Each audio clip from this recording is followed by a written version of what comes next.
大家好，今日同大家分享一個榨菜蒸肉餅。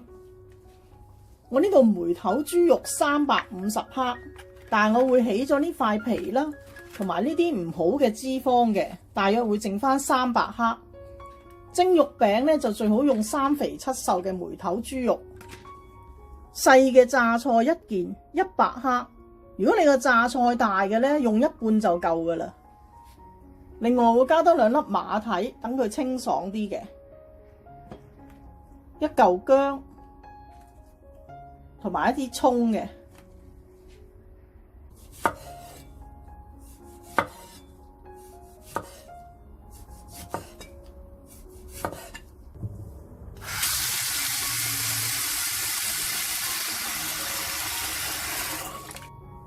呢個榨菜呢，我哋切片。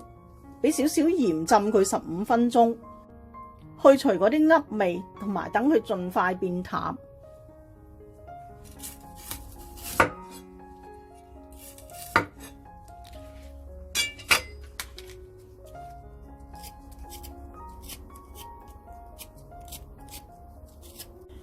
呢個洗乾淨嘅馬蹄呢，我哋唔好拍落去，我哋係切碎佢，就唔好拍碎。因為拍碎佢咧，嗰啲汁會走晒出嚟。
剁到咁樣就可以嘅啦。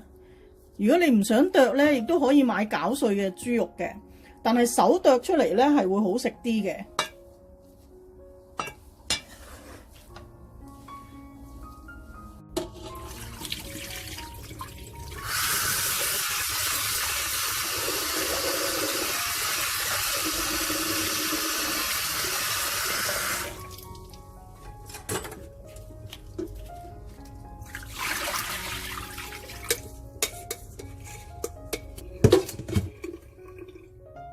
洗乾淨嘅榨菜呢，你要試一試味。呢個試味呢好緊要嘅。咁如果佢煮咗出嚟太鹹呢，就成碟餸都唔好食噶啦。如果試完味呢，你覺得鹹呢，可以浸多佢幾分鐘，唔好太鹹，亦都唔好太淡。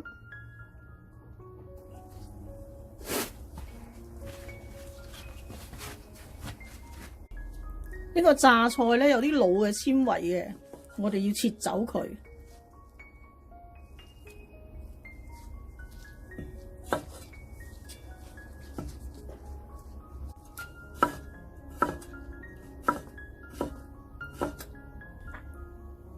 切咗出嚟嘅榨菜呢，你睇下多唔多？如果多呢，你可以抽緊一啲出嚟，因為榨菜呢始終都有個鹹味嘅。落得太多呢，佢會影響成個菜嘅口感。咁我呢度鹹味雖然適中，但係亦都唔適宜俾太多嘅。將呢個榨菜切幼粒，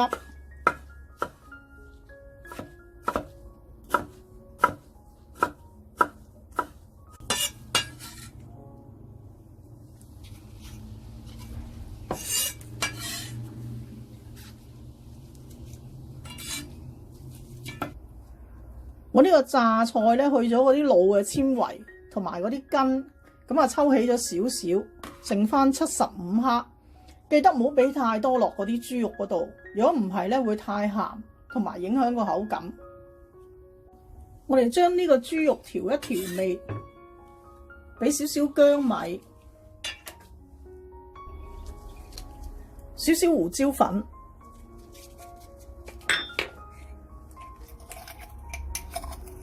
，1個茶匙嘅糖。因為呢啲榨菜咧都有鹹味，基本上我哋唔需要俾鹽或者豉油噶啦。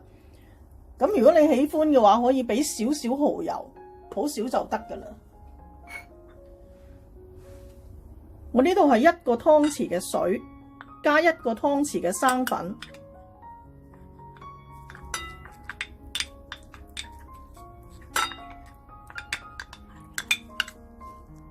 我哋俾少少色佢。咁就唔適宜太深色嘅，1/2茶匙嘅老抽，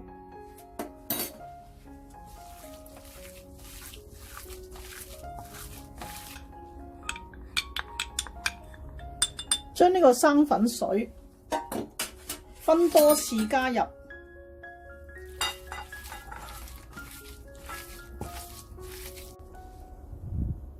我哋多次加入少量生粉水咧，蒸出嚟嘅肉餅就會好嫩滑。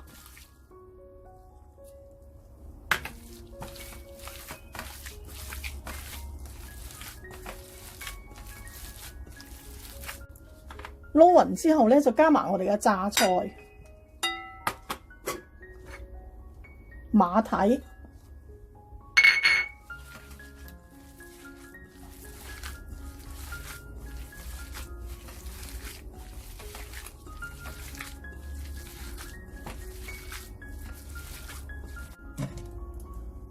撈勻之後咧，我哋俾翻少少油。如果你臨尾唔讚油嘅話咧，你可以俾多少少嘅。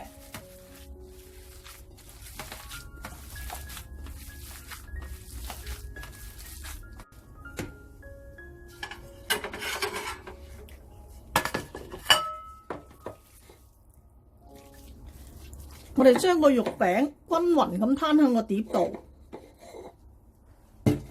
要盡量攤薄。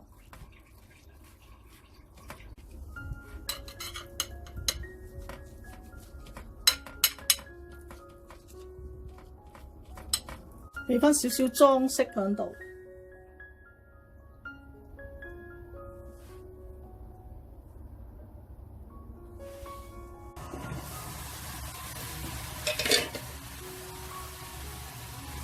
水滾落鑊，大火蒸佢10分鐘。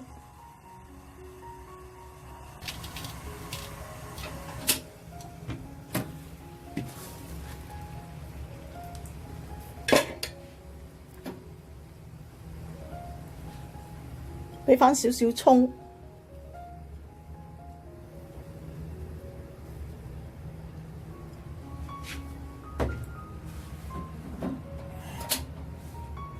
蘸翻少少滾油，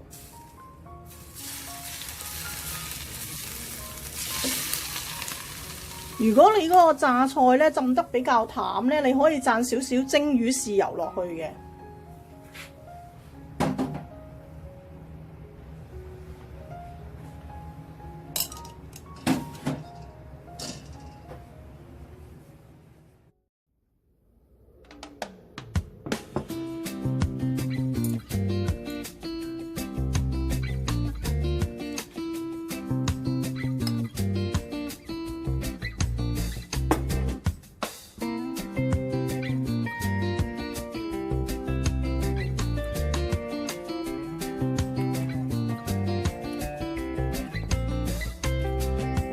我呢個榨菜咧啱啱好，唔會太淡，亦都唔會太鹹。